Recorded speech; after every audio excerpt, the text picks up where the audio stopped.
Hello, जय हिंद दोस्तों। आपका स्वागत है सर्वेश क्लासेज केजीजी में। Hit the target easy to learn. और साथियों, मैं लेकर आया हूं आपके लिए बिहार एसएससी सचिवालय सहायक एडुटेरिया सेट 2 जीके एंड जीएस एक अलग अंदाज में 70 आउट ऑफ 70। जैसा कि आपको पता है साथियों, जितना वेटेज आपको किसका है, जितना वेटेज आपको मैथ और रीजनिंग का है, सेम वेटेज आपका क्या है, जीके जीएस का भी है। मतलब 50% मार्क्स, 50% क्वेश्चन आपके कहाँ से रहेंगे, मैथ और रीजनिंग से, और 50% जीके जीएस से। और मैथ और रीजनिंग तो सबों का सही होगा, जिसका जीके जीएस बेहतर सही होगा, मेरिट या लिस्ट फर्स्ट रिजल्ट पीटी उसी का होगा। तो आइए हम और आप दोनों एक नए अंदाज में पढ़ते हैं एडुटेरिया, और ऐसा डिस्कशन आपको यूट्यूब पर एडुटेरिया बुक सॉल्यूशन का ऐसा डिस्कशन और ऐसा कंप्लीट अच्छे से पीडीएफ नोट पावर पॉइंट के साथ कहीं नहीं मिलेगा। तो आप लोग देखिए, डिस्कशन देखिए, अच्छा लगे तो वीडियो को लाइक सब्सक्राइब और अपने दोस्तों के साथ शेयर कीजिए। तो आइए स्टार्ट करते हैं। बहुत ही अच्छा सवाल है, बहुत ही अच्छा क्वेश्चन है। और आपको पता है कि बिहार के एग्जाम में एडुटेरिया से क्वेश्चन आते ही आते हैं। मैंने खुद 2 बार बिहार दरोगा क्वालिफाई किया हूं, जिसमें एडुटेरिया का अहम योगदान है। वैसे मैं फिजिकल में छट जा रहा हूं। ठीक, तो आप लोग क्या हुई, आराम से वीडियो देखिए, अच्छा लगे तभी लाइक सब्सक्राइब और शेयर कीजिएगा। और आपके साथ हम भी पढ़ रहे हैं और पूरा डिटेल डिस्कशन कराएंगे साथियों, और मजा आएगा। ठीक है, तो चलिए, और अगर आपको अच्छा लगे तो ये करना मत भूलिएगा, सब्सक्राइब कर लीजिएगा प्लीज भाइयों। चलिए आगे चलते हैं। मोस्ट इंपॉर्टेंट क्वेश्चन आपका पहला सवाल है साथियों। पहला सवाल है क्या थी, मुद्रा के सभी परिसंपत्तियों में सबसे तरल है। मुद्रा क्या है, सभी परिसंपत्तियों में सबसे तरल है, क्योंकि यह सार्वभौमिक रूप से स्वीकार्य है, क्योंकि यह एक वैध मुद्रा है, क्योंकि यह क्रय विक्रय का माध्यम है, उपयुक्त में से कोई नहीं। आपको पता है, बुक आपके पास भी होगा। मैं आपको इसलिए ये क्वेश्चन करा रहा हूं कि मैं चाहता हूं आपका 3D क्लियरिटी हो। कैसा क्लियरिटी हो, 3D क्लियरिटी हो। अगर आप एक बार सेट बनाते हैं और एक बार वीडियो डिस्कशन देखते हैं तो आपको कंप्लीट बातें याद हो जाएगी, और इससे क्या होगा, आपको आने वाले एग्जाम में कोई समस्याएं नहीं होगी। आपका सही जवाब है मुद्रा। जेबीसी ने कहा था कि मुद्रा वह है जो मुद्रा का क्या करे, कार्य करे। क्या करे, मुद्रा का कार्य करे। ओके, और आपको पता है साथियों कि मुद्रा सभी परिसंपत्तियों में तरल इसलिए है, क्यों, क्योंकि वो क्या है, सार्वभौमिक रूप से स्वीकार है। किस रूप में स्वीकार है, सार्वभौमिक रूप से स्वीकार है। सभी लोग मुद्रा को स्वीकार करते हैं। पहले के जमाना में क्या था, वस्तु विनिमय प्रणाली था। आप किसी को चावल देने जाते थे, ठीक, तो चावल देकर बदले में कोई दूसरा सामान ले लेते थे। लेकिन अभी के जमाने में क्या है, वस्तु विनिमय प्रणाली समाप्त। मुद्रा ही सबों के लिए क्या है, सुलभ है। आपको कुछ खरीदना है, पैसा लेके जाइए, खरीद लीजिए। तो क्या है, मुद्रा। और मुद्रा क्या है, तो मुद्रा वह है जो मुद्रा का क्या करे, मुद्रा वह है जो क्या करे, जो मुद्रा का कार्य करे। ओके, और ये कथन किसका है, जीबी से का। और मुद्रा क्या है, तो सार्वभौमिक रूप से स्वीकार है। आगे चलिए, आगे चलते हैं। देखिए, पूंजीवादी अर्थव्यवस्था को निम्नलिखित में से किस अन्य नाम से भी जाना जाता है। पूंजीवादी आपको साथियों पता है, अर्थव्यवस्था के 3 सेक्टर और 3 प्रकार। सेक्टर 3 कौन, प्राथमिक, द्वितीयक और तृतीयक। और प्रकार 3 कौन, तो आपका पहला प्रकार है यही पूंजीवादी अर्थव्यवस्था, दूसरा प्रकार है आपका सार्वजनिक अर्थव्यवस्था, और तीसरा मिश्रित। तो ये दोनों तो आंसर नहीं होगा, क्योंकि अर्थव्यवस्था के प्रकार है। तो पूंजीवादी अर्थ और सार्वजनिक अर्थव्यवस्था और समाजवादी अर्थव्यवस्था दोनों एक है, ठीक ना। और पूंजीवादी और क्या है, बाजार अर्थव्यवस्था एक है। तो इसका सही जवाब क्या है आपका, बाजार की अर्थव्यवस्था। और ऐसी अर्थव्यवस्था में क्या होता है, तो उत्पादन के साधनों पर किसी निजी व्यक्ति का अधिकार होता है। वर्तमान में अमेरिका की अर्थव्यवस्था कैसी है, पूंजीवादी अर्थव्यवस्था। और भारत सरकार की अर्थव्यवस्था भी किसके तरफ मूव कर रही है, पूंजीवादी अर्थव्यवस्था की तरफ मूव कर रही है। ओके, लेकिन वर्तमान में भारत की अर्थव्यवस्था कैसी है, तो वर्तमान में भारत की अर्थव्यवस्था साथियों मिश्रित है। क्या है, मिश्रित। मिश्रित अर्थव्यवस्था मतलब यहाँ क्या है, मुकेश अंबानी भी है, अडानी भी है, और भारतीय सरकार का रेलवे भी है, भारत सरकार का इंफ्रास्ट्रक्चर भी है, बीएसएनएल भी है। अतः क्या है, हमारा भारत मिश्रित अर्थव्यवस्था है। और 1991 में भारत में क्या किया गया था साथियों, 1991 में आपको एलपीजी लाया गया था, लिबरलाइजेशन, प्राइवेटाइजेशन एंड ग्लोबलाइजेशन। और जिसके तहत क्या हुआ, नई आर्थिक नीति कौन लाए थे, मनमोहन सिंह, जो उस समय क्या थे, वित्त मंत्री। और उसी समय से भारतीय अर्थव्यवस्था धीरे धीरे किधर मूव कर रही है, पूंजीवादी अर्थव्यवस्था की तरफ मूव कर रही है। और समाजवादी अर्थव्यवस्था में वर्तमान में सबसे बड़ा देश कौन सा है, तो रूस है, जो कौन अर्थव्यवस्था को मानता है, समाजवादी को। और चीन भी है, लेकिन चीन किसको मानता है, साम्यवादी को मानता है साथियों। आगे चलिए, देखिए ये आपके लिए क्या है, मोस्ट इंपोर्टेंट करेंट अफेयर्स है कि जोकोविच की लगातार चौथी जीत, जीता विंबलडन का 7वां खिताब। विंबलडन जो कि क्या है, सबसे पुराना ग्रैंड स्लैम है, कब स्टार्ट हुआ था, 1877 में, ठीक है ना। अगर आपसे पूछे सबसे पुराना, एक साल में 4 ग्रैंड स्लैम होता है, सबसे पुराना कौन है, विंबलडन, और सबसे नया कौन है आपका, तो सबसे नया है आपका ऑस्ट्रेलियन ओपन। ओके, तो विंबलडन को 7वीं बार कौन जीते, और ये अभी 21 नंबर पे पहुंच गया है। और सबसे ज्यादा आपका कौन जीता है, तो राफेल नडाल, कितना, 22। और नोवाक जोकोविच, जो कि कहाँ के, सर्बिया के, स्लाव भाषा बोलने वाले जाति के लोगों का देश है सर्बिया, वहीं के हैं कौन, आपके नोवाक जोकोविच 21। और तीसरे नंबर पर कौन है, रोजर फेडरर, जो कि कहाँ के, स्विट्जरलैंड के हैं। तो आप इसको याद रखिएगा, 21वां ग्रैंड स्लैम है किसका, नोवाक जोकोविच जी का, ठीक है। सागरमाला परियोजना से भारत का निम्न में से कौन सा इंफ्रास्ट्रक्चर क्षेत्र संबंधित है, सागरमाला परियोजना। सागरमाला परियोजना क्या दूरसंचार क्षेत्र है, रेलवे है, सड़क इंफ्रास्ट्रक्चर है, या बंदरगाह क्षेत्र है।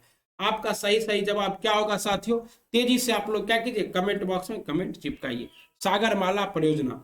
ओके, तो आपका क्या है, ये सागरमाला क्षेत्र परियोजना क्या है, तो ये बंदरगाह क्षेत्र से है, किससे, और इसमें क्या है कि जितने भी भारत के कितने, आपको पता है ये जो भारत है, ऐसे जो भारत है, यहाँ पर आपका कांडला, उसके बाद मुंबई, गोवा, बेंगलोर, ये सभी जितने भी बंदरगाह है, मार्मा गोवा, और यहाँ पर क्या है, कोचीन, और इधर सभी बंदरगाह को क्या किया गया है, मतलब इंफ्रास्ट्रक्चर को सड़क मार्गों से जोड़ने का प्रयास किया जा रहा है सरकार द्वारा, ताकि क्या हो, एक बंदरगाह से दूसरे बंदरगाह तक माल आसानी से पहुंचाया जा सके। कुल वर्तमान में भारतीय कुल प्रमुख बंदरगाह कितने हैं, 12 हैं। और सबसे बड़ा बंदरगाह आपका कौन है, सबसे बड़ा बंदरगाह यहीं पर है आपका जवाहरलाल नेहरू बंदरगाह, मुंबई का, ओके, नारवा शोभा। और सबसे बड़ा कृत्रिम बंदरगाह कौन है, तो यहाँ पर आपका चेन्नई क्या है, सबसे बड़ा कृत्रिम बंदरगाह है। ये कृत्रिम बंदरगाह कौन होगा साथियों, तो ये होगा चेन्नई, ओके, सबसे बड़ा। और यहाँ पर क्या है, जवाहरलाल नेहरू या नावा शोभा, मुंबई क्या है, सबसे बड़ा बंदरगाह है। ओके, आइए, भारत में कृषि आय की गणना किस विधि के द्वारा की जाती है, कृषि जो कि क्या है, प्राथमिक क्षेत्र से संबंधित है, किससे संबंधित है, प्राथमिक क्षेत्र से संबंधित है। और जैसे जैसे अर्थव्यवस्था का विकास बढ़ता है, क्या होता है, प्राथमिक क्षेत्र का अर्थव्यवस्था में योगदान घटते जाता है, क्या होता है, प्राथमिक क्षेत्र का अर्थव्यवस्था में योगदान घटते जाता है। और उसी तरह क्या है, कृषि का योगदान घटते जा रहा है, और किसका योगदान बढ़ते जा रहा है, तो तृतीय क्षेत्र का, सेवा क्षेत्र का योगदान बढ़ते जा रहा है। अब आपसे पूछ रहा है कि कृषि आय की गणना, तो आय गणना की कितनी विधियां हैं, 3 विधि, उत्पादन विधि, व्यय विधि और उपभोग विधि।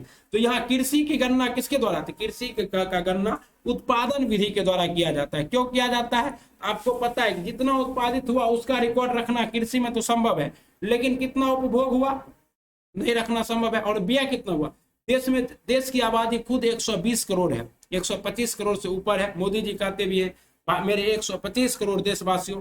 तो ऐसे में उत्पादन से नहीं लगाएंगे तो सब देश के अंदर जो आप खा रहे हैं वो भी तो क्या कर रहे हैं, उत्पादन ही खा रहे हैं ना। इसके लिए क्या किया जाता है, उत्पादन विधि का ही प्रयोग किया जाता है। व्यय विधि का किया जाएगा तो देश के अंदर जो खुद उपजाया खुद खा लिया उसका डाटा नहीं मिलेगा। ओके, चलिए, और आय गणना की कितनी विधियां हैं, 3 विधि, उत्पादन विधि, व्यय विधि और उपभोग विधि। ओके, ये सब क्लास 10। और अगला मोस्ट इंपोर्टेंट फैक्ट ये है, क्या है, विश्व जनसंख्या दिवस कब मनाया जाता है, 11 जुलाई को मनाया जाता है। ओके साथियों, और उद्देश्य क्या है, तो दुनिया भर में बढ़ती आबादी से जुड़ी समस्याओं के प्रति लोगों को जागरूक करना। शुरुआत कब से हुआ, 1989 से, 1989 से हुआ, ठीक है ना। और इस बार का थीम बहुत बड़ा है, तो हमें नहीं लगता है कि थीम इस बार पूछा जाएगा। आप लोगों में सबसे इंपॉर्टेंट क्या है कि भारत की कुल जनसंख्या 121 करोड़ है, किसके अनुसार, 2011 जनगणना के अनुसार। और अभी नया जनगणना क्या है होगा 2021 का, तो उसके अनुसार फिर हम लोगों को पता चलेगा, ठीक है। दशकीय वृद्धि दर भारत का कितना है, तो 17.64, मतलब हर साल भारत में कितना, 17.64% जनसंख्या इंक्रीज कर रही है। ओके, और विश्व में जनसंख्या, और विश्व के जनसंख्या का हम लोग 70.5% है, मतलब विश्व में हर 17वां व्यक्ति क्या है, इंडियन है। और जनगणना आयुक्त वर्तमान में कौन है? सी चंद्रमौली है। और भारत की पहली जनगणना कब हुई थी? 1872 में। कौन किया था? लॉर्ड मियो के काल में। और नियमित जनगणना किसके शासनकाल में हुआ था? 1881 में। प्रथम कारखाना अधिनियम भी लॉर्ड रिपन के शासनकाल में ही आया था। लॉर्ड रिपन को भारत का उद्धारक कहा जाता है। क्या कहा जाता है? उद्धारक। और अभी क्या है? भारत का जनसंख्या घनत्व कितना है? तो 382 व्यक्ति प्रति किलोमीटर। लेकिन सर्वाधिक जनसंख्या घनत्व वाला राज्य कौन है साथियों? तो अपना बिहार है। कितना है? 1106 व्यक्ति प्रति वर्ग किलोमीटर में रहते हैं। ठीक है। और सबसे कम जनसंख्या घनत्व वाला राज्य आपका कौन है? अरुणाचल प्रदेश, 17 व्यक्ति। लिंगानुपात कितना है? तो 943 है। और क्या है? 2011 की जनगणना 15वीं थी, अभी 2021 की हो रही है, 16वीं होगी। क्या होगी? 16वीं होगी। सर्वाधिक लिंगानुपात वाला राज्य क्या है? केरल। न्यूनतम लिंगानुपात वाला राज्य क्या है? हरियाणा, 879। इसीलिए मोदी जी ने हरियाणा से क्या किया था? बेटी बचाओ बेटी पढ़ाओ कार्यक्रम का शुरुआत किया था। और न्यूनतम जनसंख्या वाला राज्य क्या है? सिक्किम। और अधिकतम वाला कौन है? यूपी। 20 करोड़ लगभग जनसंख्या है कहाँ की? यूपी की। और सर्वाधिक जनसंख्या वाला केंद्र शासित प्रदेश क्या है? दिल्ली। और न्यूनतम जनसंख्या वाला केंद्र शासित प्रदेश क्या है? लक्षद्वीप। ये सभी आपके क्या है? मोस्ट इंपॉर्टेंट फैक्ट है, मोस्ट इंपॉर्टेंट फैक्ट। यहां से क्वेश्चन आएंगे और करा दिया गया आपको साथ में। टाटा आईपीएल 2022 में खिलाड़ियों ने ऑरेंज कप का खिताब जीता। ऑरेंज कप का खिताब किसने जीता? टाटा आईपीएल में डेविड वार्नर ने, दिनेश कार्तिक ने, जॉस बटलर ने या यजुवेंद्र चहल ने। आपका सही जवाब क्या होगा साथियों? आपका सही जवाब होगा जॉस द बॉस। क्या होगा? Jos the boss. ओके। किसने जीता? जॉस द बॉस ने जीता। किस टीम का था ये Jos the boss? Jos the boss आपको किस टीम का था साथियों? ये आपका था राजस्थान रॉयल्स में थे। विकेट कीपर बल्लेबाज थे। राजस्थान रॉयल्स का कप्तान कौन था आपका? संजू सैमसन था। ठीक है। इस बार प्रतियोगिता कौन जीता है? तो गुजरात टाइटंस, जो कि पहली बार ही भाग लिया और पहली बार ही क्या हुआ? जीत गया गुजरात। ओके। और गुजरात के कैप्टन कौन थे आपके? ऑलराउंडर हार्दिक पांड्या। दिनेश कार्तिक अभी आईपीएल में चुने गए हैं। डेविड वार्नर ऑस्ट्रेलिया के खिलाड़ी हैं। तो जॉस बटलर कहाँ के खिलाड़ी है? इंग्लैंड के। और यजुवेंद्र चहल को क्या मिला था? तो इनको पर्पल कैप मिला था और इन्हें क्या मिला था? Orange cap. मैक्सिमम रन बनाने वाले को क्या मिलता है? Orange cap. और इन्हें पर्पल कैप। ठीक है ना। किसको मिला? यजुवेंद्र चहल को। हाल ही में किस राज्य द्वारा लोक मिलानी योजना का शुभारंभ किया गया? देखिए, लोक मिलानी क्या है? लोक मिलानी योजना का शुभारंभ किस राज्य के द्वारा किया गया? आप लोगों को क्या कर रहा है इसका? पंजाब, नागालैंड या गोवा, झारखंड। तो आपका सही जवाब क्या है? पंजाब। क्या है सही जवाब साथियों? पंजाब है। क्या है? पंजाब। और क्या है? लोक मिलानी योजना का शुभारंभ पंजाब सरकार द्वारा किया गया। यह एक क्या है? जनसंपर्क कार्यक्रम है जो जन शिकायतों से के निवारण के लिए एक एकल खिड़की मंच प्रदान करता है। मतलब क्या है? अब कोई भी व्यक्ति को शिकायत करना है, एक नंबर पे फोन करेगा, सरकार का, मंत्री का, मुख्यमंत्री तक का शिकायत कर सकता है। क्या चीज? लोक मिलानी योजना के तहत। आगे आइए। आर्द्र भूमि दिवस आपको पता है कि 1971 में कहा? ईरान के रामसर में क्या हुआ था? आर्द्र भूमि। देखिए, ये सब आपको यूटिटेरिया बुक में नहीं है, मैं डिटेल डिस्कशन करा रहा हूं ताकि क्वेश्चन छूटे नहीं। कब? 2 फरवरी को ही 1971 में क्या किया गया था? ईरान के रामसर में। कहा? 1971 में ईरान के रामसर शहर में।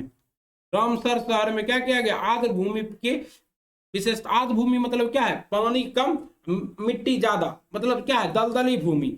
अब ऐसी दलदली भूमि से क्या होता है? ग्राउंड वाटर लेवल बढ़ता है और यहाँ पे बहुत सारे जीव जंतु भी सरवाइव करते हैं। इसको बचाने के लिए क्या किया गया? अब हर वर्ष 2 फरवरी को क्या मनाया जाता है आपको? रामसर साइट आर्द्र भूमि वेटलैंड डे मनाया जाता है। ठीक है ना।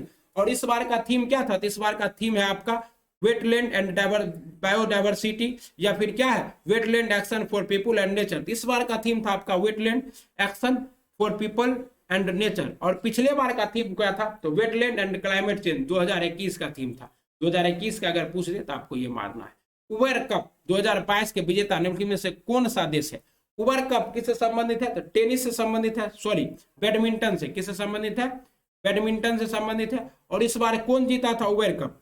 तो उबर कप को जीता था दक्षिण कोरिया ने। कौन जीता? और आपको जानकर आश्चर्य होगा दोस्तों, खुशी होगी कि उबर कप जो है महिलाओं का है और थॉमस कप पुरुषों का है। और पुरुषों वाले में इस बार कौन जीता? इंडिया जीता। किसको हरा के जीता? इंडोनेशिया को हरा के जीता। तो क्वेश्चन ये भी आ सकता है कि थॉमस कप,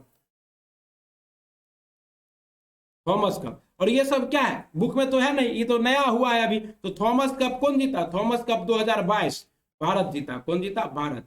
किसको हरा के जीता? इंडोनेशिया को।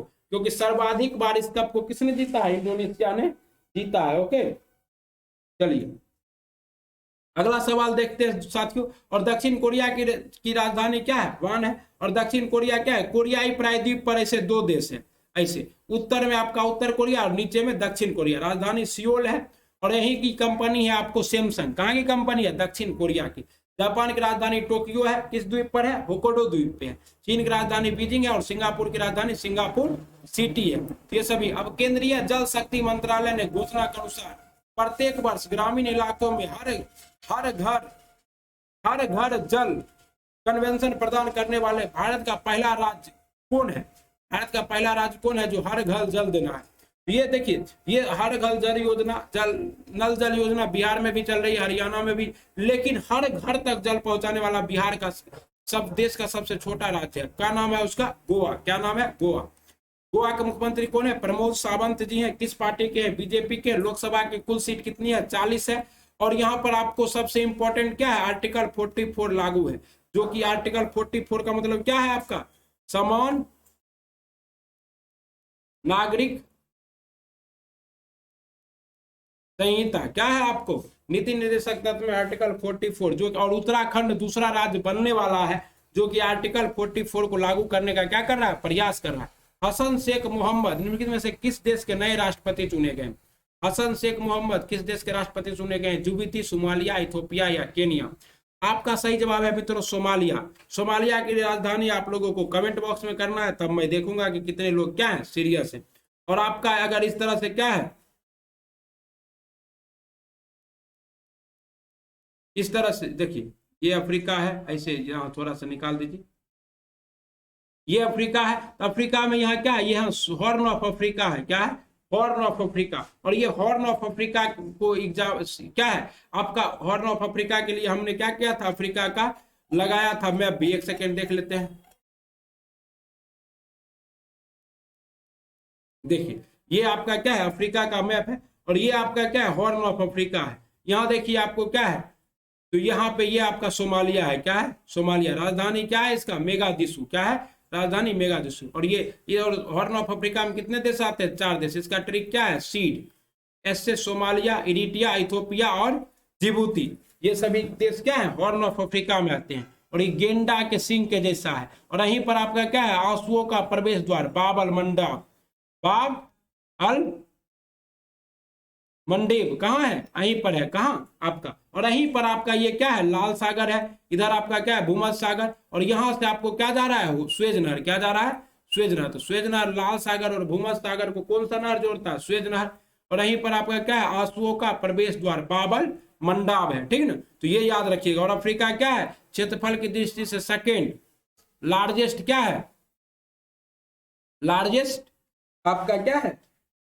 महाद्वीप है, कॉन्टिनेंट है। कौन? अफ्रीका। फर्स्ट में आपका क्या आएगा? एशिया। आपका एशिया आएगा। ठीक ना? तो याद रखिएगा, ये मोस्ट इंपॉर्टेंट फैक्ट। आइए फिर अपने जगह पहुंचते हैं।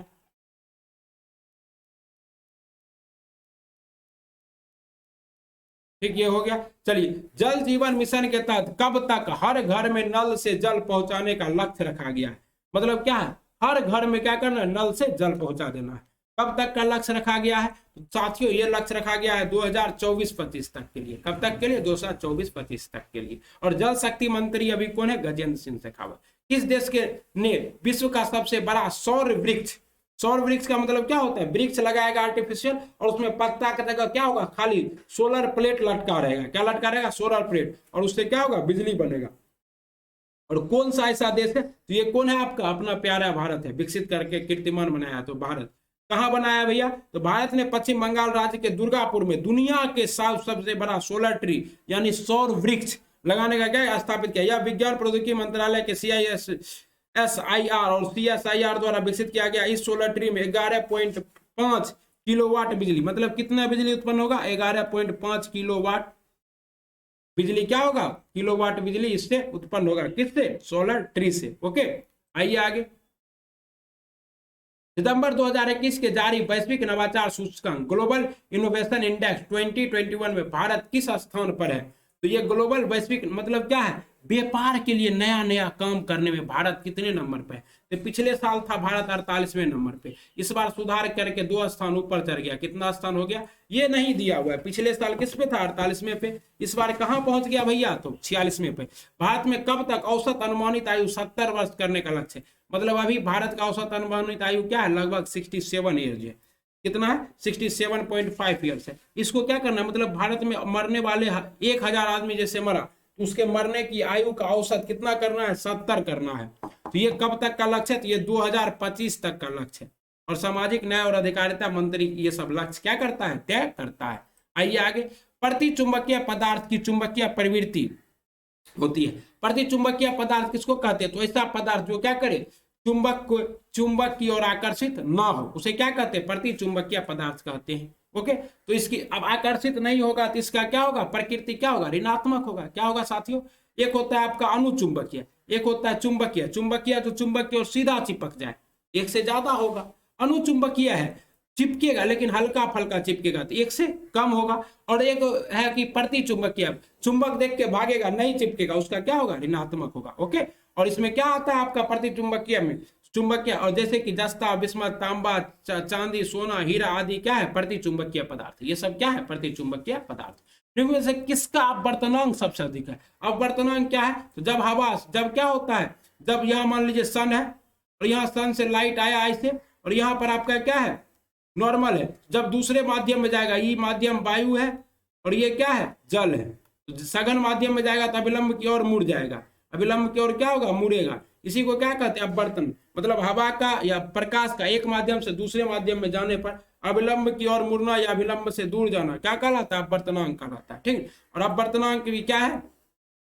और अपवर्तनांक क्या होता है? 1/, प्रकाश की माध्यम में चाल के बराबर। अपवर्तनांक एक संख्या है, इसका कोई मात्रक या बीमा नहीं होता है। माध्यम या मात्रा अपवर्तनांक जितना अधिक होगा, माध्यम अपवर्तनांक की चाल क्या होगी? उतनी ही कम होगी। तो सबसे अधिक अपवर्तनांक किसका है? कार्बन डाइऑक्साइड का, कार्बन डाइऑक्सल्फाइड का, कार्बन डाइसल्फाइड का। ठीक है ना, सबसे ज्यादा किसका है? कार्बन डाइसल्फाइड का कितना है साथियों? तो 1.68 है, 28 है। ठीक है ना। कांच का आपका कितना है? तो कांच का है 1.52। बेंजीन का आपका कितना है? तो 1.502। और जल का आपका कितना है? तो 1.33। किसका है? 1.33 जल का। वायु का कितना है? 1 है। वायु का कितना है? 1 है। ओके, चलिए आगे।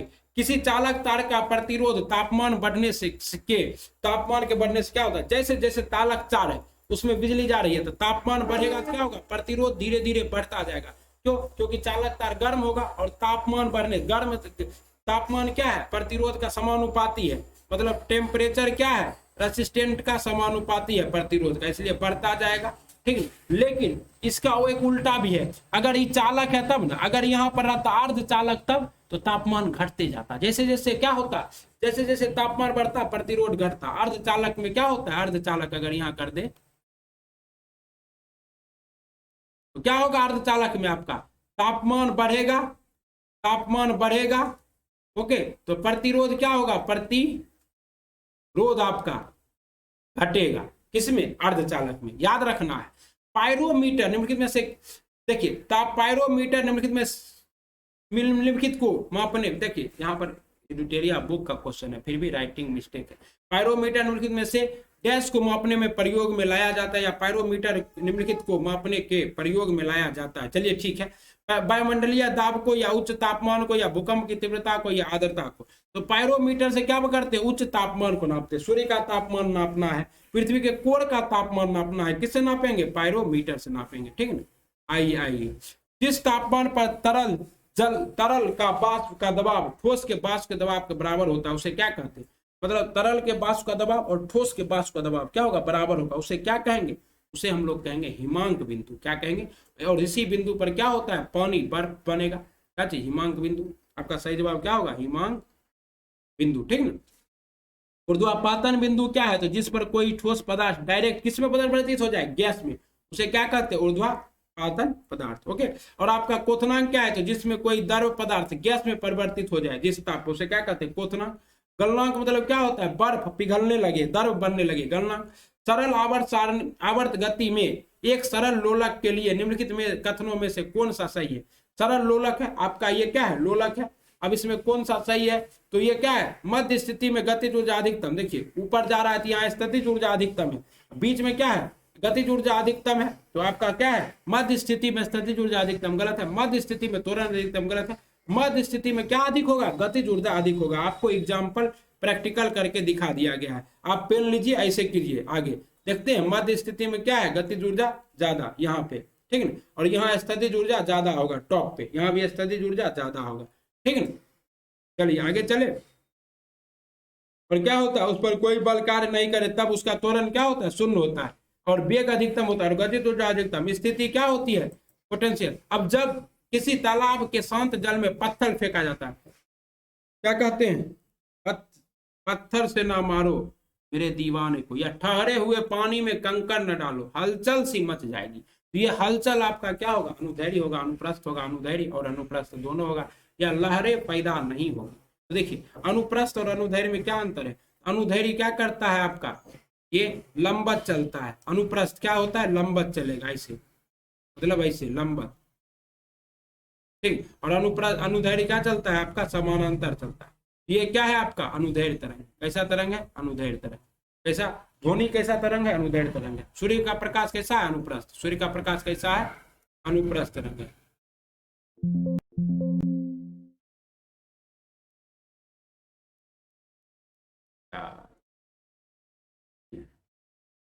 अब निकट दृष्टि दोष के संबंध में कौन सा कथन गलत है, तो निकट दृष्टि दोष देखिए ये आपका क्या है आंख है साथियों, ठीक, ये आई है,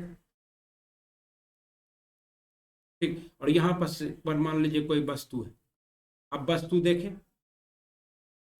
क्या कि वस्तु देखें, वस्तु का प्रतिबिंब ऐसे आया ऐसे आया, लेकिन ये क्या हुआ ऐसे गया और ऐसे गया और यहीं टकरा गया, और ये रेटिना आपका कहाँ है रेटिना यहाँ है, मतलब रेटिना से पहले बन गया। तो ऐसे दोष को क्या कहते हैं निकट दृष्टि दोष। इसमें नेत्र गोलक की लंबाई क्या होती है घट जाती है, रेटिना से पहले बनता है, दूर की वस्तु साफ साफ नहीं दिखती है। निकट दृष्टि दोष में कहाँ की वस्तु नहीं दिखती है, दूर की वस्तु नहीं दिखती है, दूर की वस्तु। और इसको दूर करने के लिए क्या करते हैं, जिसमें आपका क्वेश्चन क्या है नेत्र गोलक की लंबाई बढ़ जाती है घट जाती है, तो क्या होता है आपको पता ही चल गया होगा। नेत्र गोलक की क्या होता है प्रतिबिंब को रेटिना पर बनाना, प्रतिबिंब को रेटिना पर बनना। निकट दृष्टि दोष के संबंध में कौन सा कथन गलत है, तो प्रतिबिंब रेटिना पर बनना, प्रतिबिंब रेटिना पर बनेगा तब तो भैया कोई दोष ही नहीं है, कोई दोष नहीं है, सब कुछ साफ साफ दिख रहा है, तो प्रतिबिंब रेटिना पर नहीं बनेगा। नेत्र लेंस की मोटाई क्या होगी बढ़ जाएगी, बिल्कुल बढ़ जाएगी। नेत्र लेंस की फोकस दूरी कम हो जाएगी, हो गई पहले बन रही है, पहले बन रहा है देख रहे हैं आप। और नेत्र गोलक की त्रिज्या या व्यास में वृद्धि हो जाता है, बिल्कुल क्या हो जाता है बाकी सब सही है, बस एक गलत है, ठीक है। और इसका दोस्तों आपको जवाब पता ही है, जब हम मारते तो क्या होता है अनुप्रस्थ तरंग होता है, क्या होता है अनुप्रस्थ तरंग होता है, और इसका क्या है डी नंबर। आगे चलिए। निम्न में से कौन से एक तत्व का संवैधानिक कैंसर के उपचार में प्रयुक्त किया जाता है, कैंसर के उपचार में, तो कोबाल्ट 60 का प्रयोग क्या किया जाता है कैंसर के उपचार में किया जाता है। यूरेनियम का प्रयोग पात्या भट्टी में किया जाता है, परमाणु भट्टी में। निम्न में कौन सा बैक्टीरिया से होता है, तो बैक्टीरिया से होने वाले रोग आपको ट्रिक पता ही होगा। और यहाँ पर क्या है कौन सा बैक्टीरिया से होता है, से है, तो बैक्टीरिया से होने वाला क्या है टाइफाइड। टाइफाइड किस बैक्टीरिया से होता है सेमलो टाइफाइड बैक्टीरिया से, सेमोला टाइफाइड बैक्टीरिया से क्या होता है बैक्टीरिया। और रेबीज क्या है वायरस है, कालाजार भी वायरस है, डेंगू भी क्या है वायरस है। डेंगू तो आपको पता ही है, डेंगू और चिकनगुनिया एक ही मच्छर मादा एडीज मच्छर के काटने से होता है, किससे मादा एडीज मच्छर के काटने से होता है, ठीक है। और रेबीज कुत्ते के काटने से होता है। कालाजार आपका क्या है ये भी वायरस से होता है, गंदे पानी से वायरस से। आइए आगे। सिनकोना का कौन सा भाग औषधि देता है, सिनकोना जो इसके मलेरिया की दवाई बनाई जाती है, इसका कौन सा भाग औषधि देता है, तो सिनकोना का छाल छील लेते, क्या करते हैं छाल, मतलब तना के छाल से क्या होता है सिनकोना औषधि देता है, ओके। अभी ईस्ट में सर्वाधिक पाया जाने वाला विटामिन कौन सा, ईस्ट जो कि आपका किण्वन में क्या करता है मदद करता है, इसमें सर्वाधिक कौन सा विटामिन पाया जाता है, विटामिन ए 6 12 या सी, तो इसमें सर्वाधिक विटामिन B12, और कोबाल्ट भी क्या होता है विटामिन B12 में ही होता है, ओके। विदाउट आगे चलिए। यूकैरियोटिक कोशिका के संबंध में कौन सा कथन गलत है, कोशिका दो टाइप के होते हैं साथियों, यूकैरियोटिक और यहाँ पर ही क्या कर दीजिए प्रोकैरियोटिक, तो प्रोकैरियोटिक प्रोकैरियोटिक और यूकैरियोटिक, दो तरह के कोशिका होते हैं। तो प्रोकैरियोटिक में क्या होता है आपका 70S का पाया जाता है राइबोसोम, इसमें कितना 80S का। इसमें क्या पाया जाता है आपको माइटोकॉन्ड्रिया नहीं, और इसमें माइटोकॉन्ड्रिया हाँ। इसमें श्वसन भी होता है। आइए, इसमें समसूत्री कोशिका विभाजन होता है, इसमें श्वसन तंत्र माइटोकॉन्ड्रिया होता है। इसमें क्या है यूकैरियोटिक में, इसमें रिक्तिका उपस्थित क्या है, इसमें 80S प्रकार का, 80S प्रकार का तो पाया जाता है, बता दिए। ओके, लेकिन इसमें क्या है रिक्तिका उपस्थित नहीं। अगर ये क्या है नहीं हाँ रहता तो सही हो जाता, नहीं उपस्थित, नहीं उपस्थित होता है। रिक्तिका का मतलब क्या है वेसल्स, वेस्ट प्रोडक्ट को क्या करते हैं इसमें हम लोग जमा करते हैं। ओके, चलिए आगे। हमारे शरीर में त्वचा की सतह के नीचे मौजूद वसा किसके विरुद्ध अवरोधक का कार्य करती है? त्वचा के नीचे, तो जो आपका जो त्वचा है उसके नीचे जो अवरोधक का कार्य करता है वो क्या करता है हम लोग को तापमान से रक्षा करता है। शरीर को आने वाले द्रव की क्षति नहीं, शरीर से उष्मा की क्षति को रोकता है। इसलिए मोटा जब क्या होता है पोलर बियर जब खाता है गर्मी के समय में खूब खाता है और ठंडे के समय में एकदम मोटा होकर सो जाता है, उसको ठंडा कम लगता है। ओके, तो क्या है ये हमें तापमान से हमारी शरीर की रक्षा करती है। फलों का मधुर मीठा स्वाद किसके कारण होता है? फलों का, तो फलों का मीठा स्वाद किसके कारण होता है? फ्रक्टोज से। सबसे ज्यादा मीठा प्राकृतिक रूप से क्या होता है? फ्रक्टोज होता है। फ्रक्टोज क्या है? फलों में पाए जाने वाली एक मोनोसेक्राइड संकरा है। क्या चीज? फ्रक्टोज, जो प्रकृति में सबसे मीठी संकरा है, मतलब प्रकृति का और सबसे मीठी संकरा क्या है? फ्रक्टोज। लैक्टोज कहाँ पाया जाता है? आपको दूध में पाया जाता है। कहाँ पाया जाता है? दूध में आपका क्या पाया जाता है? लैक्टोज पाया जाता है, ठीक है। जबकि माल्टोज संकरा कहाँ पाया जाता है? अनाज में, गेहूं चावल में क्या पाया जाता है? माल्टोज पाया जाता है। ओके, और आपको जानकर आश्चर्य होगा कि मानव स्पर्म में भी क्या पाया जाता है? आपका फ्रक्टोज पाया जाता है। लिख लीजिए क्या है? मानव स्पर्म में, शुक्राणु में आपका क्या पाया जाता है? फ्रक्टोज पाया जाता है। चलिए, निम्न में से नाइट्रोजन किसका अनिवार्य घटक होता है? नाइट्रोजन समस्त वसा का, सभी कार्बोहाइड्रेट का, सभी प्रोटीन का, सभी विटामिन का, किसका?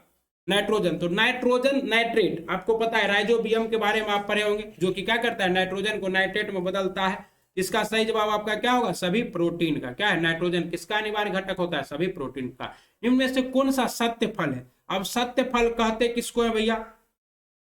जिस फल के बनने में पुष्प का केवल अंडाशय ही भाग लेता है उसे क्या कहते हैं? सत्य फल। मतलब पुष्प का अंडाशय जिसका भाग लेता है उसे क्या कहते हैं? सत्य फल। और आपका यहाँ पर एक सत्य फल क्या है? आम। मोस्ट इंपॉर्टेंट क्वेश्चन है, बहुत बार पूछता है निम्न में से कौन सा असत्य फल है? तो आपका सेब है, नाशपाती, ये सभी क्या है? असत्य फल है। आम और अंगूर, मटर, अंगूर भी क्या है आपका? अंगूर सत्य फल है। अमरूद भी क्या है? सत्य फल है। ओके, चलिए, निम्न में से कौन सा सही सुमेलित नहीं है? कोशिका सिद्धांत किसने दिया था? Robert Hooke. आपका क्या है? ये गलत है। कोशिका सिद्धांत किसने दिया था? स्लाइडन एवं स्वान ने। किसने दिया था? स्लाइडेन एवं स्वान ने दिया था। क्या चीज? कोशिका सिद्धांत। और कोशिका की खोज किसने की थी? मृत कोशिका की खोज की थी आपको रॉबर्ट हुक। मृत कोशिका खोजा था कौन? Robert Hooke. लाइसोसोम का खोज डी डुबे किया, सही है। इंसुलिन की खोज बेंटिंग एवं बेस्ट ने किया, सही है। रक्त परिसंचरण तंत्र की खोज विलियम हार्वे ने किया, सही है। और रक्त के ब्लड ग्रुप का खोज कार्ल लेडेस्टीनर ने किया था, ठीक है। किसी तत्व का परमाणु संख्या 17 है और द्रव्यमान संख्या क्या है? 36 है, तो उसके न्यूक्लियॉन्स में न्यूट्रॉनों की संख्या कितनी होगी? तो आपको पता है परमाणु संख्या और द्रव्यमान संख्या क्या होता है? तो ये जैसे मान लीजिए आपका क्या है, कोई न्यूक्लियस है, इसमें सेंटर में क्या रहता है? प्रोटॉन प्लस न्यूट्रॉन, और यहाँ चारों ओर क्या घूमते रहता है आपका? इलेक्ट्रॉन। क्या घूमते रहता है? इलेक्ट्रॉन। प्रोटॉन की संख्या को ही क्या कहते हैं? आपका परमाणु संख्या कहते हैं, क्योंकि प्रोटॉन स्थिर होता है। तो क्या है आपका? न्यूट्रॉन निकालना है, और प्रोटॉन प्लस न्यूट्रॉन की संख्या को क्या कहते हैं? द्रव्यमान संख्या। तो 36 में से क्या कीजिए? 17 घटा दीजिए। आपका सही जवाब कितना आएगा? 19। कितना आएगा? 19, ठीक है ना। इस तरह से हम लोग क्या कर सकते हैं? किसी भी क्वेश्चन का न्यूट्रॉन निकाल सकते हैं, कोई दिक्कत नहीं। आगे चलते हैं। लोहे में जंग लगने के लिए निम्न में से किसकी आवश्यकता होती है? ऑक्सीजन तथा जल की, ठीक है। लोहा में जंग लगने से क्या होता है? लोहे का वजन बढ़ जाता है, और इसके लिए ऑक्सीजन, और क्या बनता है? फेरिक ऑक्साइड बनाता है। क्या बनाता है? Ferric oxide. इसका सूत्र क्या होता है? Fe2O3। क्या होता है? Fe2O3 बनाता है, ठीक है। जंग लगने पर किस रंग का होता है? भूरे रंग का। कैसी अभिक्रिया है? ऑक्सीकरण अभिक्रिया है। विद्युत चालन करने वाले अधिकांश द्रव अम्ल, क्षारकों और डैश के विलयन होते हैं। तो विद्युत चालन, आप जब बचपन में थे क्या करते थे? अर्थिंग में पानी डालते थे, तो नमक घोल के डालते होंगे ताकि क्या हो? आपका वोल्टेज बढ़ जाए, तो यानी कि क्या है? आपका लवण होगा। क्या होगा? लवण होगा, ठीक है। अधिकांश द्रव जो विद्युत चालन करने में समर्थ होते हुए अम्ल, क्षारक और लवण के जलीय विलयन होते हैं, जैसे सल्फ्यूरिक अम्ल H2SO4, सोडियम हाइड्रोक्साइड क्या NaOH और लवण NaCl। आ जाइए आगे। ओजोन किसका समस्थानिक है? ओजोन ऑक्सीजन का क्या है? एक समस्थानिक है, संभारिक है, न्यूट्रॉनिक है या प्रूफ है। ओजोन का क्या है? O3 होता है। कहाँ पाया जाता है भैया? समताप मंडल में। और अगर क्षोभ मंडल में पाया जाएगा तब, क्षोभ मंडल में पाया जाएगा तो ओजोन तो क्या करेगा? ये आपका ग्रीन हाउस गैस कहलाएगा। क्या कहलाएगा? ग्रीन हाउस गैस, ठीक है ना। तो ये समताप मंडल में पाया जाता है। क्या है? आपका ऑक्सीजन का अप्रूफ है। किसका अप्रूफ है? ऑक्सीजन का अप्रूफ है। क्या चीज? ओजोन। ओके। समताप मंडल में 15 से लेकर 35 किलोमीटर तक पाया जाता है और सूर्य से आने वाली परावैंगिक किरणों से क्या करता है? पृथ्वी की रक्षा करता है।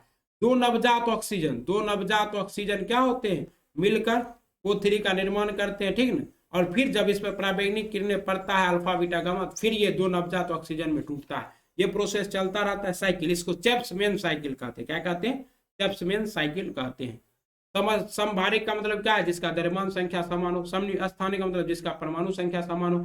सम न्यूट्रॉनिक जिसका न्यूट्रॉन संख्या समान हो। ओके। निम्न में से किसका ज्वलन ताप सबसे निम्न या कम है? ज्वलन ताप मतलब जो क्या है? हल्का से भी, तिली पे भी, माचिस पे भी जल जाएगा, वो क्या है? आपका पेट्रोल। पेट्रोल क्या है?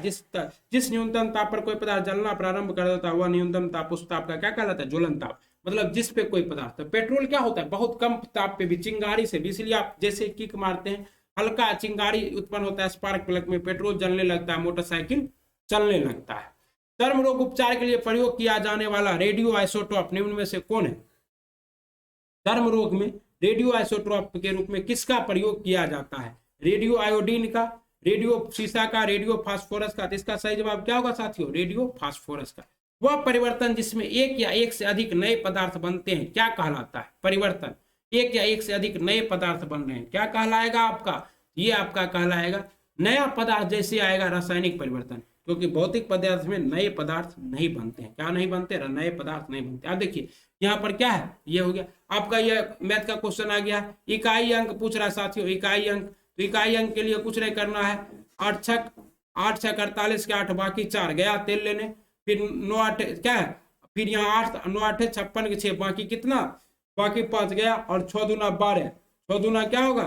6 दूना 12, तो 12 का 2, तो क्या होगा आपका? यूनिट डिजिट 2 होगा। क्या होगा? यूनिट डिजिट 2 होगा। कोई दिक्कत नहीं। एक बार फिर कर लेते हैं। 8 छक 48 के 8 बाकी कितना बचा भाइयों?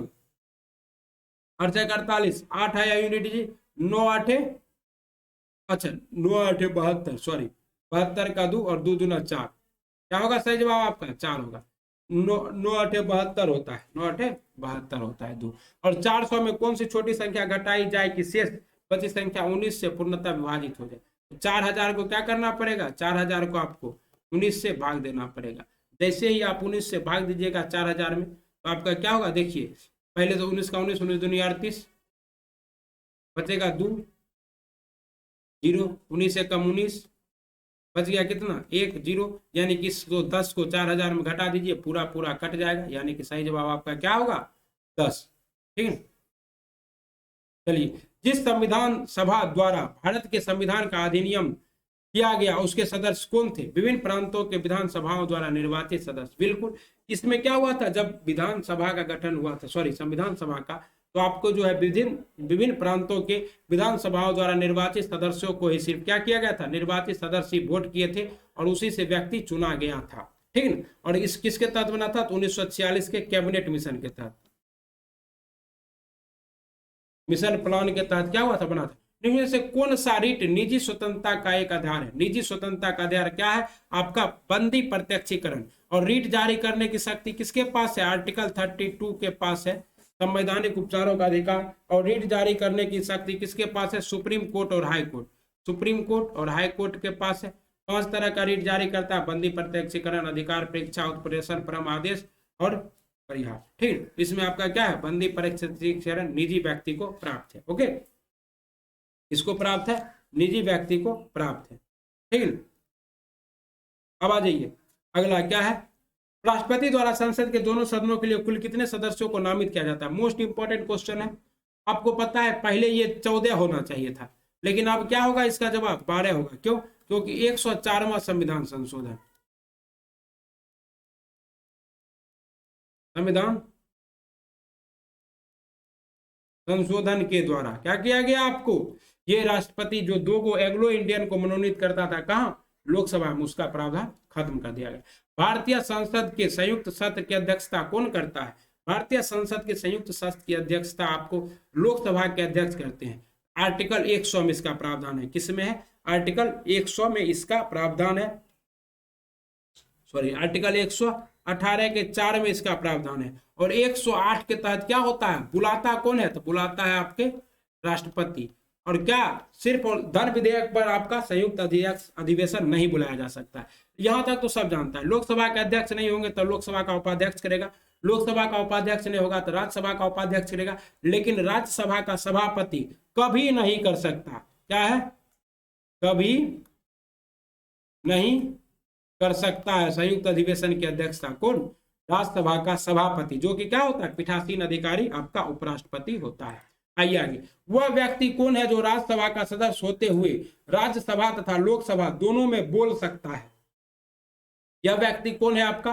वे मंत्री जो राज्यसभा के सदस्य हैं, मतलब जो मंत्री क्या है, राज्यसभा का सदस्य है। जैसे प्रधानमंत्री मनमोहन सिंह लोकसभा से नहीं जीते, तो वो क्या थे, राज्यसभा के सदस्य, लेकिन लोकसभा में आकर बोलते थे ना। ठीक है। भारतीय संविधान के किस संशोधन अधिनियम के तहत उच्च न्यायालय के न्यायाधीशों की सेवानिवृत्ति की आयु 60 वर्ष से बढ़ाकर 62 वर्ष की गई है? ये आपका किसके तहत किया गया? आपका ऑप्शन है, तो ये 15वां के तहत किया गया। 15वां संविधान संशोधन के तहत क्या किया गया, बढ़ाकर कितना कर दिया गया आपको। और ये कब हुआ था साथियों? तो 1963 में। कब हुआ था? 1963 में हुआ था। ठीक ना। और क्या कहेगा, बढ़ाकर। अब भारत के महानियंत्रक एवं महालेखा परीक्षक किसके लिए दार्शनिक मार्गदर्शक एवं एक मित्र के रूप में कार्य करता है? वित्त मंत्रालय, लोक उपक्रम समिति, प्रकलन समिति या लोक लेखा समिति? ये क्या है आपका? लोक लेखा समिति। लोक लेखा समिति में कुल कितने सदस्य होते हैं? 30 सदस्य होते हैं। कहां से लिए जाते हैं? तो आपके 22 सदस्य होते हैं इसमें, और 15 आपका लोकसभा से और 7 राज्यसभा से। इनमें से कौन सा स्थानीय सरकार का मामला नहीं है? स्थानीय सरकार मतलब पंचायती राज व्यवस्था या नगर पालिका, स्वच्छता, कानून की व्यवस्था, लोकप्रिय सेवाएं। ये क्या है? कानून व्यवस्था किसका मुद्दा है? राज्य सरकार का। किसका है? राज्य सरकार का क्या है? कानून व्यवस्था। आंतरिक कानून व्यवस्था राज्य सरकार के अधिकार में आता है। और सुरक्षा किसके अंतर्गत आता है? केंद्र सरकार के अंतर्गत आता है। अजात शत्रु किस वंश से संबंधित था? अजात शत्रु हयक वंश से संबंधित था। किस वंश से था? हयक वंश से संबंधित था। हयक वंश के संस्थापक कौन थे? बिंबिसार। अजात शत्रु का पिता था बिंबिसार। अजात शत्रु के शासनकाल में ये क्या हुआ था? प्रथम बौद्ध संगति हुआ था। ओके, संगति। और इसके और अजात शत्रु के शासनकाल में गौतम बुद्ध और महावीर स्वामी की मृत्यु भी हुई थी। और अजात शत्रु ने अपने पिता बिंबिसार की हत्या करके क्या किया था? और इसने 2 हथियार बनाया था, महाशिला कंटक और रथ मूसल। ठीक है ना। कौन? अजात शत्रु। और इसका पुत्र ही उदयन ही क्या किया था? आपको पटना की स्थापना, पाटलिपुत्रा की स्थापना कौन किया था? उदयन ने किया था। ठीक है। आइए, सेंडो कोटस की पहचान मौर्य शासक चंद्रगुप्त मौर्य के रूप में किसने किया? सेंडो कोटस, जिसको आप लोग क्या कहते हैं? चंद्रगुप्त मौर्य, जो कि मौर्य वंश का संस्थापक था। मात्र 25 साल की एज में क्या बना था? मगध का सम्राट बना था, गणानंद को हराकर। किसके? अपने गुरु कौटिल्य के समर्थन से। इसके बारे में किसने कहा था? इसका विलियम जोन्स ने इसका क्या किया था? पहचान किया था। ठीक है ना। और जबकि एरिया तथा प्लूटार्क ने चंद्रगुप्त मौर्य को एंडोकोटस, एलियन और प्लूटार्क ये दोनों ने इसको क्या कहा था? ये दोनों इसको कहा था एंड्रियोकोटस। क्या कहा था आपको? एंड्रोकोटस कहा था। इन दोनों ने क्या कहा था? एंड्रोकोटस कहा था। ओके। और बी स्मिथ ने क्या कहा था? तो बी स्मिथ ने समुद्रगुप्त को भारत का नेपोलियन कहा था। ओके, चलिए, कर्नाट वंश का संस्थापक निम्न में से कौन सा है? तो कर्नाट वंश के संस्थापक है आपके नान्यदेव। इन्हें कर्नाट की राजधानी क्या थी? सिमरोवागढ़ थी। क्या थी? सिमरोवागढ़। क्या है? नान्यदेव। और क्या है? कर्नाट वंश का शासनकाल मिथिला का स्वर्ण युग है। कहां था ये वंश? तो आपका मिथिला में। कहां था? और मिथिला का स्वर्ण युग क्या है? कर्नाट वंश का शासनकाल है। फिरोज तुगलक द्वारा स्थापित दारुल सफा, दारुल सफा फिरोज तुगलक को क्या कहा जाता है आपको? मुगल सल्तनत काल का अकबर कहा जाता है फिरोज शाह तुगलक को। इसने ही आपको क्या किया था? इसने ही आपको दोस्तों भारत के पहले जो है जजिया कर, ब्राह्मणों पर जजिया कर लगाने वाला शासक कौन था? फिरोज शाह तुगलक था। और हज यात्रा के लिए भी तीर्थ यात्रियों को क्या करता था? ये कुछ पैसा देता था। और ये कहाँ का था? ये जो दारुल सफा ये खैराती अस्पताल था। क्या था? सबसे ज्यादा नहर बनाने वाला शासक भी कौन है? फिरोज शाह तुगलक है, ठीक है। और ये क्या है? दारुल सफा एक खैराती अस्पताल था। और अगला अगला आ जाइए, क्या है? तवाक़त नासरी के लेखक निम्न में से कौन से? जियाउद्दीन बरनी अलबरूनी, शेख जमालुद्दीन या मिनाजुल सिराज? तो तवाक़त नासरी मिनाजुल सिराज द्वारा लिखी गई एक पुस्तक है। इसमें मोहम्मद गोरी के भारत विजय का क्या है? प्रत्यक्ष वर्णन है। मोहम्मद गोरी जो भारत पर आक्रमण किया था उसका क्या है? प्रत्यक्ष वर्णन है। और मोहम्मद गोरी के ही गुलाम कौन थे? आपके कुतुबुद्दीन ऐबक थे, जिसने भारत में क्या किया था? गुलाम वंश की स्थापना की थी। दशावंत और बसावन बिहार दरोगा 2446 2213, 2446 में ये क्वेश्चन पूछा गया। दशवंत और बसावन नामक प्रसिद्ध चित्रकार निम्न में से किस मुगल सम्राट के राज दरबारी थे? आपका सही जवाब है अकबर। अकबर ने क्या किया था आपको दोस्तों? दीन इलाही धर्म की स्थापना की थी। अकबर ने क्या किया था आपको? अकबर की आत्मकथा है आईनी अकबरी। अकबर ने दास प्रथा का अंत किया था 1562 में, ठीक है। दीन इलाही धर्म की स्थापना की थी 1583 में। ओके। शाहजहां के बारे में पता है? स्थापत्य काल कहा जाता है मुगल काल का। शाहजहां ने आगरा का लाल किला, आगरा का ताजमहल, दिल्ली का लाल किला, जामा मस्जिद सब कौन बनाया था? शाहजहां। चित्रकारी का स्वर्ण युग कहा जाता है जहांगीर के काल को। और हुमायूं अभागा बादशाह था। 2 बार गद्दी पे बैठने वाला शासक कौन था? हुमायूं। चलिए आगे। निम्न से कौन होम रूल लीग की स्थापना संबंधित नहीं था? होम रूल लीग की स्थापना कब हुई थी साथियों? होम रूल लीग की स्थापना हुई थी 1916 में। कब हुई थी? 1916 में हुई थी। स्थापना कौन किया था? एनी बेसेंट और बाल गंगाधर तिलक ने। ये भी था, ये भी था। इन दोनों ने क्या किया था? स्थापना किया था।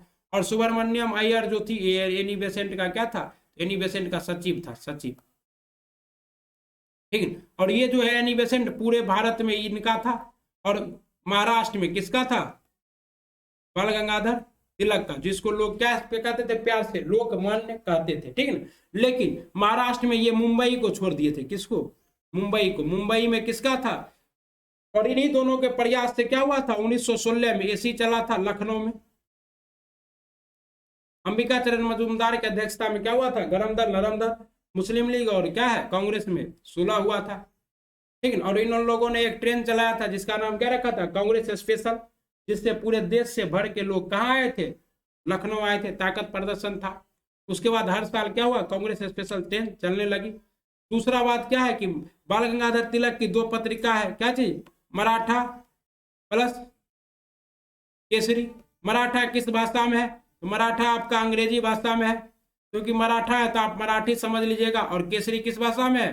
मराठी भाषा में है, ठीक। इनकी मृत्यु कब हो गई थी? तो 1 अगस्त को, 1 अगस्त 1920 को, जिस दिन आपका क्या था? जिस दिन आपका असहयोग आंदोलन स्टार्ट हो रहा था उसी दिन ये मर गए। इसलिए इनके मृत्यु पर क्या हुआ? तिलक कोष की स्थापना की गई,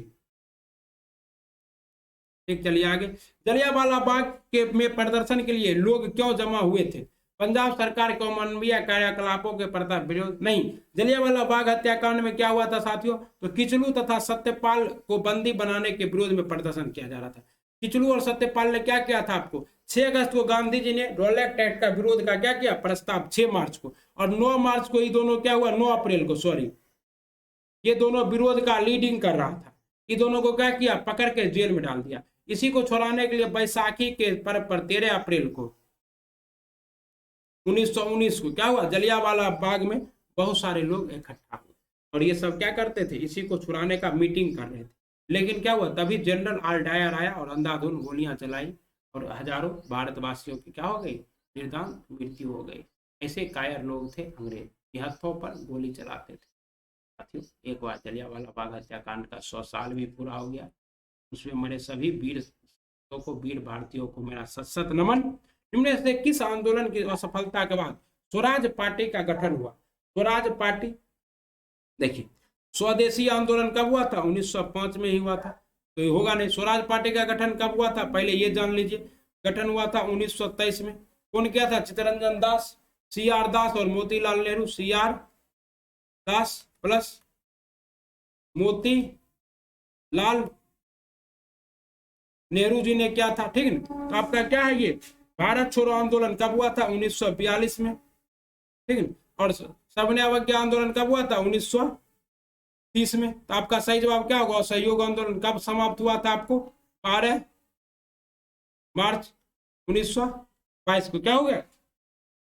आंदोलन वापसी की घोषणा हुई। और इसके बाद इन लोगों ने सोचा कि हम लोग क्या करें, क्यों ना हम लोग क्या करें, अंग्रेज के खिलाफ चुनाव लड़े, जीते और असेंबली में जाकर अंग्रेज के नाक में दम करे। ओके, कौन? सी आर दास और मोतीलाल नेहरू। गांधी इरविन समझौता कब हुआ था? बहुत ही हल्का क्वेश्चन है। गांधी इरविन समझौता 5 मार्च 1931 को हुआ था। वायसराय भवन में रहने वाले पहले व्यक्ति कौन थे?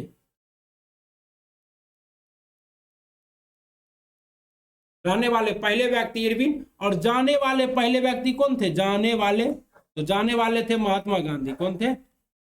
महात्मा गांधी, ठीक है। और इसमें मुख्य भूमिका कौन निभाया था? तो तेज बहादुर सप्रू। कौन निभाया था? तेज बहादुर सप्रू। और क्या है कि इनको जो है, गांधी और इरविन को दो महात्मा किसने कहा था? सरोजनी नायडू ने। किसने कहा था? नायडू ने क्या कहा था इन दोनों को? दो महात्मा। सरोजिनी नायडू ने इन दोनों को दो महात्मा की उपाधि दी थी। और ऐसा इसलिए हुआ था कि गोलमेज सम्मेलन चल रहा था, गांधी जी भाग नहीं लिए और कांग्रेस भी भाग नहीं लिया, इसलिए उनको मनाने के लिए ये किया गया, क्योंकि वहां से प्रेशर था। किसी वैज्ञानिक ने सर्वप्रथम खोज की कि पृथ्वी सूर्य के चारों ओर घूमता है। और बताइए भाइयों, आपको जानकर आश्चर्य होगा मेरे साथियों, दोस्तों, मित्रों, जिसने यह बताया उसे एक चर्च के द्वारा फांसी पर लटका दिया गया। और ऐसे व्यक्ति थे आपके कॉपरनिकस। कौन थे? कॉपरनिकस। इन्होंने क्या किया?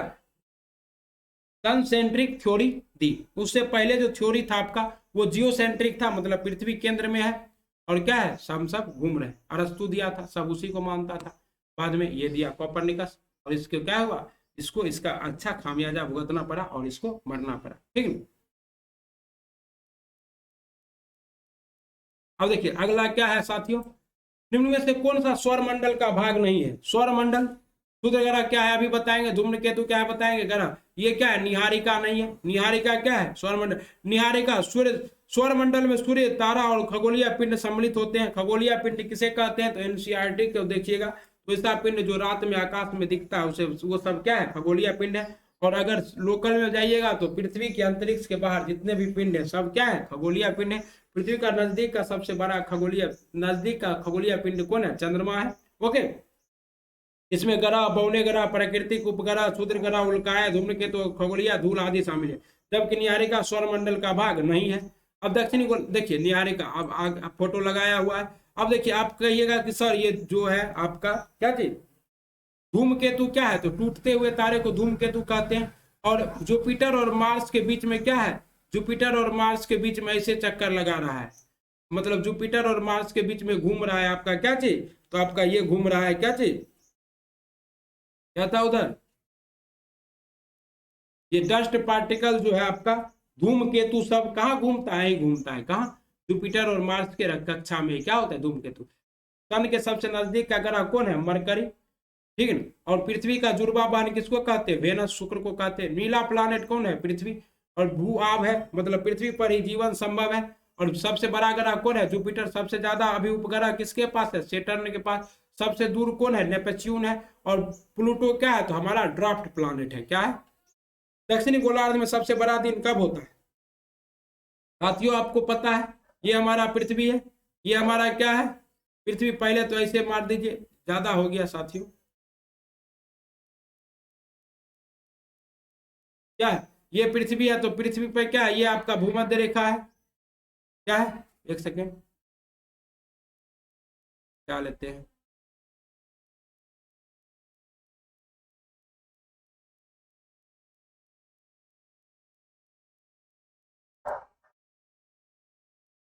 क्या है?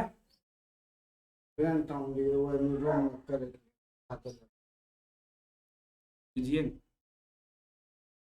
ये क्या है आपका? ये आपका 0 डिग्री अक्षांश है, इसके ऊपर ये 23.5 डिग्री अक्षांश कर्क रेखा है, और ये क्या है 23.5 डिग्री अक्षांश क्या है आपका मकर रेखा है। तो यहाँ पे क्या होता है, सबसे बड़ा दिन यहाँ कब होगा 21 जून को उत्तरी गोलार्ध में। भारत किस गोलार्ध में, उत्तरी गोलार्ध में। और यहाँ क्या होगा 22 दिसंबर को होगा। कब होगा 22 दिसंबर को होगा। तो दक्षिणी गोलार्ध में सबसे बड़ा दिन कब होता है 22 दिसंबर को। कब होता है 22 दिसंबर को होता है, ठीक है। और उत्तरी गोलार्ध में कब होता है बता ही दिए आपको, उत्तरी गोलार्ध में 21 जून को। चलिए, कन्याकुमारी से सटी पहाड़ियां निम्नलिखित में से है। कन्याकुमारी से सटी पहाड़ियां अन्नामलाई पहाड़ी, नीलगिरी पहाड़ियां, कार्डेमम पहाड़ी या सेवराय पहाड़ी। आपका सही जवाब क्या होगा साथियों, कार्डेमम पहाड़ी। क्या है कार्डेमम पहाड़ी। इसे को क्या कहते हैं इलायची की पहाड़ी भी कहते हैं। कहाँ है आपका केरल में है। और इससे क्या होता है आपका, इससे आपका जो है सबसे ज्यादा इलायची की खेती इसी पहाड़ी पर होती है। सतलज तथा काली नदियों के बीच स्थित हिमालय के भाग को किस नाम से जाना जाता है। आपको पता है हिमालय का ऊर्ध्वाधर विभाजन किसने किया था, सिडनी बुराड ने किया था। और इसे किस नाम से जाना जाता है, सतलज और काली के भाग को कुमायूं हिमालय के नाम से जाना जाता है। इसका भी मैप होगा। देखिए पहले तो यहाँ पर आपका क्या है कार्डेमम पहाड़ी है, पलनी पहाड़ी है, ठीक है ना। तो ये आपका कन्याकुमारी है, ये देख लिए आप लोग। और भारत और श्रीलंका के बीच में क्या है मन्नार की खाड़ी है, पाक जल डमरू मध्य। कहाँ भारत और श्रीलंका के बीच में, ठीक है।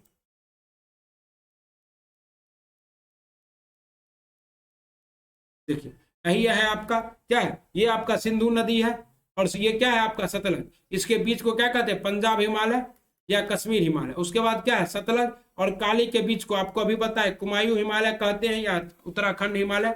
उसके बाद क्या है काली से लेकर तिस्ता तक को क्या कहते हैं नेपाल हिमालय। सबसे ज्यादा चौड़ा यही हिमालय है, सबसे ज्यादा चौड़ा लगभग 850 किलोमीटर की चौड़ाई है इसकी, ओके। और यहाँ तिस्ता से लेकर ब्रह्मपुत्र तक के भाग को क्या कहते हैं असम हिमालय कहते हैं। ये सभी हिमालय का विभाजन कौन किया था, तो सिडनी बुराड ने। किसने किया था, बुराड ने किया था, ठीक है ना। और ये हिमालय का अगर ऐसे विभाजन कीजिएगा क्षैतिज तो काराकोरम, लद्दाख, जास्कर, पीर पंजाल यानी कि बृहत हिमालय, मध्य हिमालय और शिवालिक, ठीक है ना।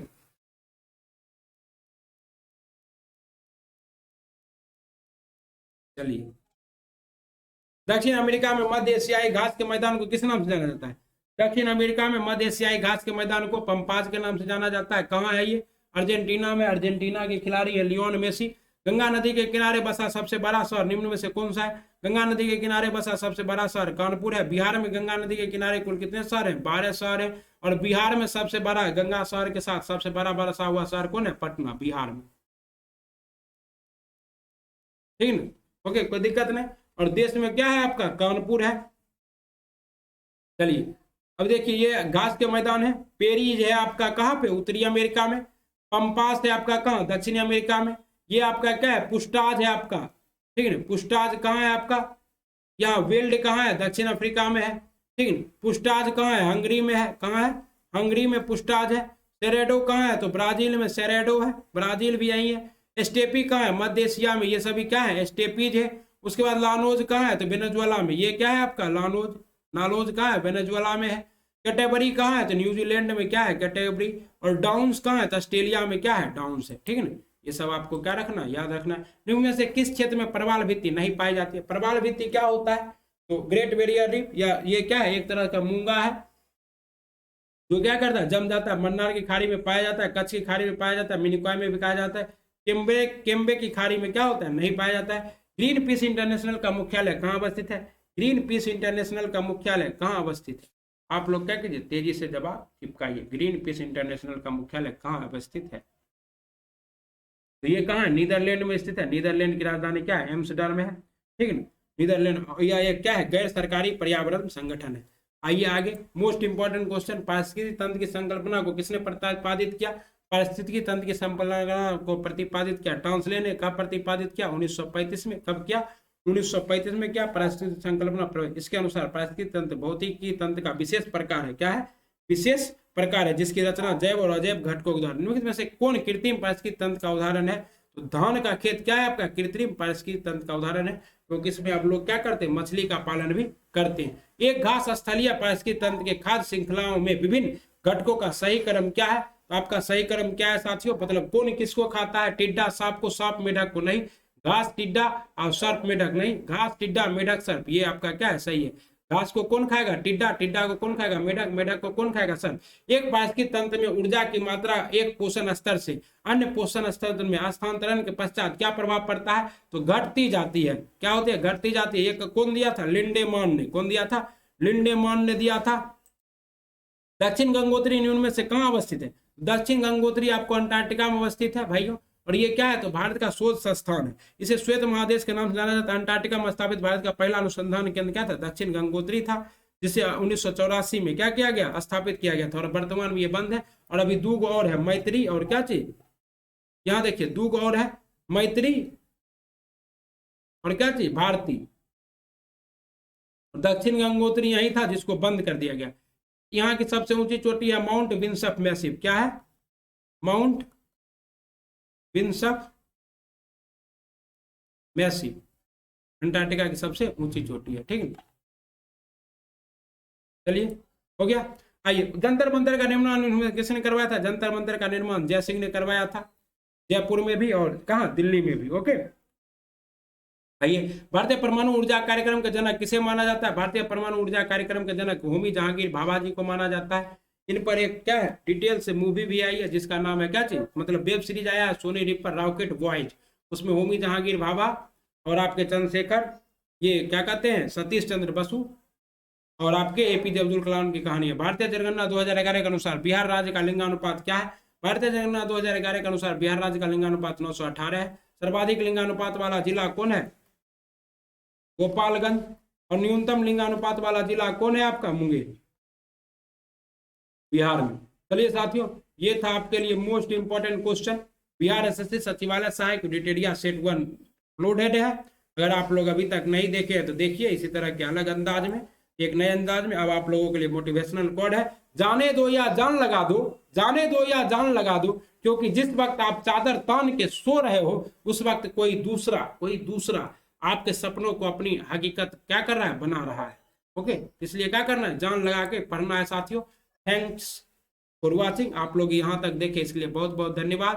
प्लीज लाइक कर दीजिएगा वीडियो को, अच्छा लगा होगा तो सब्सक्राइब कर लीजिएगा चैनल को और अपने दोस्तों के साथ शेयर कर दीजिएगा। जय हिंद, जय भारत। पढ़ते रहिए, बढ़ते रहिए। वंदे